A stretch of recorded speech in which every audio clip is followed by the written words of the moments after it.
ওয়াকফ আইন সংশোধনের মাধ্যমে মুসলমানদের প্রতি অবিচার করছে ভারতের শাসক গোষ্ঠী। অভিযোগ বাংলাদেশ ইসলামী ছাত্র শিবিরের। অবিলম্বে এই বিল প্রত্যাহারের আহ্বান জানিয়েছে সংগঠনটি।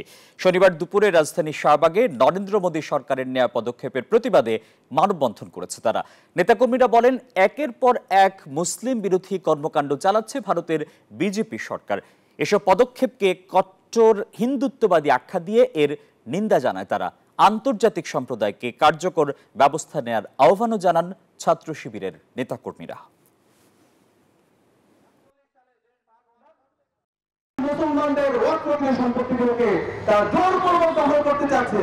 মুসলমানদের কালচারকে, মুসলমানদের হেরিটেজগুলোকে তারা ধ্বংস করার জন্য ষড়যন্ত্র চক্রান্ত করছে। আমরা মোদীকে সতর্ক করতে চাই। আমরা ভারতীয় হিন্দুত্ববাদীদেরকে সতর্ক করতে চাই, তোমরা সাবধান হয়ে যাও। মুসলমানরা বিরাট জাতি, সারা বিশ্বের মুসলমানরা ঐক্যবদ্ধ। স্বাস্থ্যকর অল টাইম হানিকম, সব সময় অল টাইম হেলদি লাইফ।